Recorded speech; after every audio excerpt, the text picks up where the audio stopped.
Nothing But the Words, episode number 59, Design Your Writing Space. Welcome to Nothing But the Words, the podcast that gives you everything you need to know to write a phenomenal book. Now here's your host, your author coach, Candace L. Davis. Hey there, and welcome to Nothing But the Words. I'm your author coach, Candace L. Davis. I hope your week and your writing are going well. I've been thinking a lot about space this week. Your space, as I'm sure you're aware, affects your mood and your attitude and the way you move through the day. And your space can directly impact your creativity and your productivity. Even though I've made some changes to my home office during the pandemic, I got a new desk and I probably didn't get exactly the right size. And I got a new table in here to put things on. It's still not exactly what I want it to be. And part of that is that I need to just reorganize some things, hang up some things, and make it really the space that works best for me for different things. But that hasn't stopped me from writing. This is the place where I coach clients via Zoom during the pandemic and before the pandemic and in person when we don't have these issues going on. It's the place where I do a lot of planning and short content creation, like writing newsletters or writing social media posts. But when I'm writing a book, I usually choose a different space in my house. Even if I'm in my office, I'm not at this desk.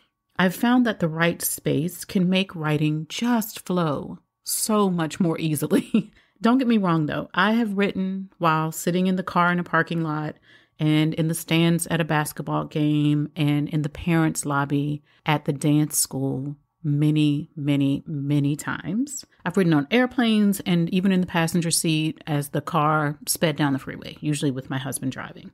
You can really write anywhere. Any place you can take your laptop or pen and paper or even your phone, you can get some writing done. I've written in coffee shops and cafes and hotel lobbies, and as soon as the world opens up a bit more, I plan to do those things again. But if you want to develop a writing habit and finish your book in a reasonable amount of time, because that requires consistent writing, I suggest you claim a specific space for writing. Now more than ever, it's important to have that writing space within your home or your office or what's available to you. I know writers who write at the kitchen table and in the laundry room and in the garage and in a shed and even in bed. I had a mentor who designed her guest room as her writing room, and she would spend part of the writing time writing in bed.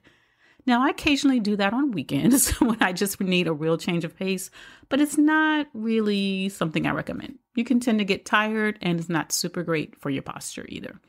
Having a dedicated writing space can help your brain recognize that it's time to write. You're here to write. When you sit down at that place over and over again, it can become a writing trigger.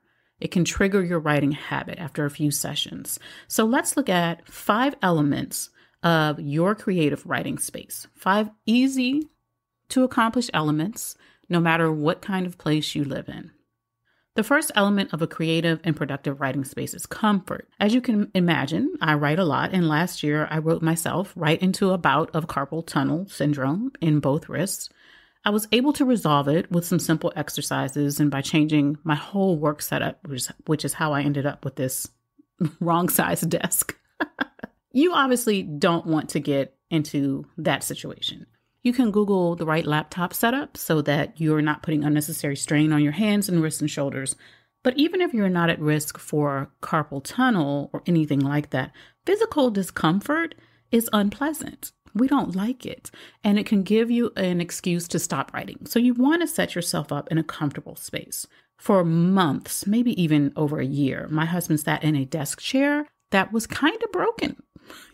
He is, shall we say, frugal, and he did not see a reason to replace that chair, even though every time he got up and sat down again, he had to put one of the wheels back on, and he had to sit in the chair and balance his weight just right so it didn't tilt to one side. For his birthday, our daughters and I got him a new chair, and I'm willing to bet his writing is more productive without that distraction. Even if it's not, I feel better. It's not distracting to me, so that's a win. You don't need a huge space. You just need to make it comfortable and dedicated to your writing time. The only place where I really write in my office is a club chair that sits in one corner, and it sort of embraces me when I sit in it. And it's super comfortable, and it has lots of good memories tied to it. And I can just pull up a tray and sit there and write. And so that's really comfortable for me. And I only sit in that chair in my office when I am in writing mode. Keep in mind that an important part of comfort is the ability to work uninterrupted. Depending on how big, how small, or how crowded your house is, this can be the biggest challenge in creating a comfortable writing space. You can always turn off your phone, and I suggest you do. But if there are other people, they are likely to want to interrupt you. So when my kids were little, I taught them to respect the do not disturb sign on my door. They also learned that if I was writing at the dining room table, I was writing. And so it was not time to interrupt me, right? I set them up with what they needed, and then I got into my writing zone. If you need to, work with your family and give them time to learn, but work with them and teach them to respect your writing time and space, even if you have to set it up in what's typically a communal area of the house.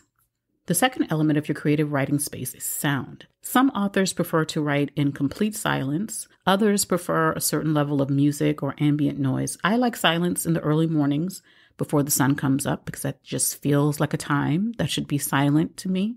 But during the day, I often write to cafe sounds. You can find them on YouTube. Just type in cafe sounds and something will come up, which include music and the ambient noise of a coffee shop. So you'll hear chatter, but not so much so that you want to listen in on the conversation. You'll hear the whir and the grind of the coffee being made. I like that sort of background noise sometimes. If you enjoy music at all, I recommend no lyrics so you don't get caught up in those lyrics. If you go to CandiceLDavis.com/writing session, you'll find a 30-minute writing session there, and you'll hear the kind of music I typically write along to. The third element of your creative writing space is inspiration. This is not going to come as a shock. I have lots of books in my writing space. Sometimes I'll read a few pages of a book that inspires me before I start a writing session. I may even read a few pages of poetry just to get that rhythmic sound in my head. Even though I'm not writing poetry, I like to get into the rhythm. I also keep books I've written and books written by my friends and my clients in that space. I have gifts given to me from my writing friends and clients as well. Depending on what I'm writing, I might have a picture of my one perfect reader or character in my book posted where I can see it while I'm writing. Sometimes I'll even design like a fake book cover. Nothing fancy. I'm not a designer, but just something that gives me the vision of what it is I'm trying to create. Whatever inspires you and reminds you of your book goals can be a great addition to your writing space. My dear writing friend and client, Dolly Carlson, gave me an angel, a little tiny angel about 4 inches high, many years ago, and I keep that in my writing space. It inspires me to write when I see it. Element number 4 of your creative writing space is aroma. You probably know where I'm going with this.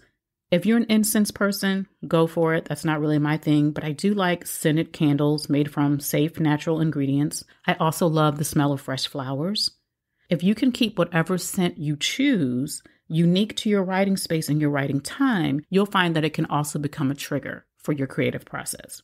I bought my husband a pipe tobacco scented candle, and every time I smell it, I'm inspired to write. So I guess I should buy one of those for myself. It just creates this image of a writer typing by the fire and maybe smoking a pipe with his slippers on. It just creates that image in my head. So it inspires me to want to write. For you, it might be the smell of a cup of fresh coffee or your favorite tea. Whatever it is, allow the evocative nature of scent to help you get into your writing zone. And that brings us to element number 5 of your creative writing space. Just like smell, taste can be powerfully evocative. I used to drink coffee in the morning and tea while I wrote in the evenings. And for years, that was part of my writing space. Don't get crazy with this one, though. I have a friend who ate candy bars during her writing time while she wrote her first book, and you can imagine what the results of that were. She has since recovered, but I don't recommend the eating of junk food while you're writing, and it just kind of clouds your brain anyways. So it's not super helpful to the creative process. I don't like to eat while I work at all. I like to take an eating break away from my writing space. It's not my eating space, it's my writing space. So for me, any taste is almost always going to be a beverage. It can be as simple as putting cucumber slices in your water when you write. You just want something special that's reserved for your writing space and time. The 5 elements of your creative writing space: comfort, including an uninterrupted time and place; sound, inspiration, smell, and taste do not require you to have a dedicated writing room. I have not always had a dedicated space for work or for writing. You can pick a corner of your bedroom, one end of your dining room table, or whatever space you have available to you. Make it your own, even if you have to create a little kit, a little box, or a little bag of all your things that you set up for each writing session. Remember, it doesn't have to be a lot. A simple candle, a simple picture, good to go. Keep coming back to that space. Keep setting it up with the things that inspire you and help you shift your mind into writing mode. Within a few weeks, it will feel like you've always written there, and you'll find more often than not that the words flow just a little more easily, that they flow a little more consistently, that you're able to focus a little better than you could before. That's it for this week's episode, my friends. Thanks for listening to Nothing But the Words. I'm your author coach, Candace L. Davis, and I'll see you next time.